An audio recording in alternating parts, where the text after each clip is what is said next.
বন্ধুরা, আজকে আমি দোকানের মতন রসালো মুচমুচে গজা বানাবো। নমস্কার বন্ধুরা, প্রতিমার রান্নাঘরে আপনাদের সবাইকে অনেক অনেক স্বাগত। আমি আজকের দোকানের মতো রসালো গজা বানাবো। তার জন্য আমি 1.5 কাপ ময়দা নিলাম। 300 মতন ময়দা আছে এখানে। আর নিলাম এক পরিমাণ মতো একটু অল্প নুন দিলাম। আর দিলাম 1 পিঞ্চ সোডা, বেকিং সোডা। না থাকলে আপনাদের কাছে বেকিং পাউডারও দিতে পারেন। আর দিলাম 2 চামচ ঘি। এবার ভালো করে আমি মেখে নেব। 2-3 মিনিট ধরে আমি ভালো করে মেখে নিলাম। মেখে দেখুন এইভাবে মুঠি করলে দেখুন এইভাবে মুঠি হয়ে যাচ্ছে, তার মানে খুব ভালো করে মাখা হয়ে গেছে। এবারে আমি অল্প অল্প জল দিয়ে একটা ডো বানিয়ে নেব। খুব সফট হবে না, আবার খুব শক্তও হবে না, হার্ডও হবে না।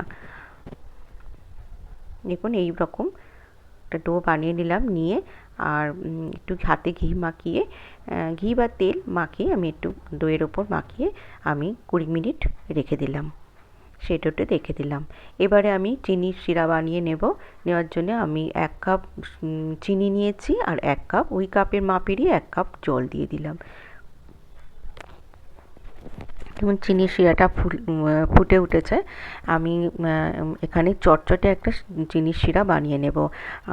1 তার 2 তারের প্রয়োজন নেই, চটচটে একটা শিরা বানিয়ে নেব। এবারে আমি গ্যাসটা বন্ধ করে দিলাম। এদিকে আমি ডোটা আমি ভালো করে মেখে নিচ্ছি। এখানে একটু স্কিপ করে গেছি বন্ধুরা। আমি প্রথমে ডোটা রুটির মতন করে বেলে নিয়েছি মোটা করে। তারপরে মাঝখান দিয়ে নাইফ দিয়ে কেটে আবার ডো তৈরি ফোল্ড করে নিয়ে আবার ডো তৈরি করেছি। করে আবার রুটির মতন বেলে মোটা করে বেলে আবার নাইফ দিয়ে কেটে আবারও ফোল্ড করে আবারও একটা ডো তৈরি করেছি।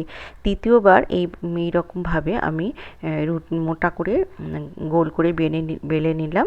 গোল হওয়ার প্রয়োজন নেই, বেলে নিলাম মোটা করে। এবারে আমি 4 ধার সমান করে নিচ্ছি নাইফ দিয়ে।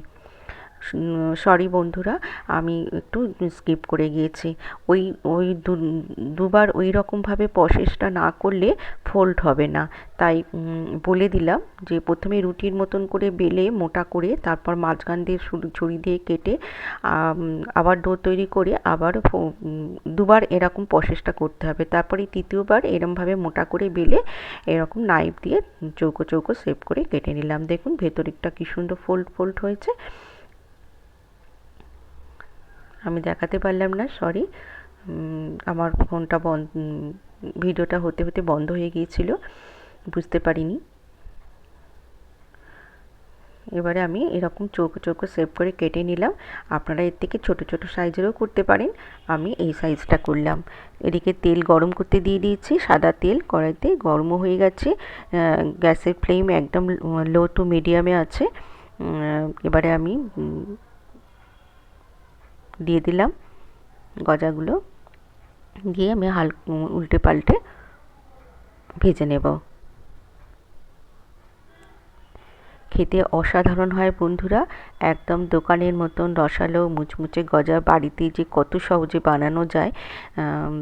এইভাবে যদি বানিয়ে ফেলতে পারেন তো নিজের হাতে বানানো মিষ্টি তার স্বাদই আলাদা লাগে। দেখুন কত সুন্দর ফুলে ফুলে উঠেছে, মোটা হয়ে গেছে, বেশ সুন্দর হয়ে গেছে। দেখুন কত সুন্দর হয়েছে, ফোল্ড হয়েছে, দেখুন ফোল্ডগুলো বোঝা যাচ্ছে। ভাজা হয়ে গেছে, এবার আমি তুলে নিলাম। আমার চ্যানেলে নতুন বন্ধু হলে আমার চ্যানেলটিকে সাবস্ক্রাইব করে দেওয়ার অনুরোধ রইল বন্ধুরা। আর ভালো লাগলে সবার সাথে একটু শেয়ার করবেন আর লাইক দেবেন, কমেন্ট করে অবশ্যই জানাবেন। এদিকে আমার সব ভাজা হয়ে গেছে। আমি চিনির শিরাটা আরেকবার জেলে বসিয়ে দিলাম, একদম লোতে রেখেছি গ্যাসের ফ্লেম। আমি 3 মিনিট একটু ফুটিয়ে নেব। এরকমভাবে উল্টে পাল্টে দিয়ে ফুটিয়ে নেব। নিয়ে আমি 3 মিনিট পর বন্ধ করে দিলাম। আরও 3 মিনিট আমি রসের মধ্যে ডুবিয়ে রাখবো। একটু উল্টে পাল্টে দেবো। একটা বলে সার্ভ করে দিলাম। দেখুন কত সুন্দর হয়েছে। আজকের মতন বিদায়, সবাই ভালো থাকবেন।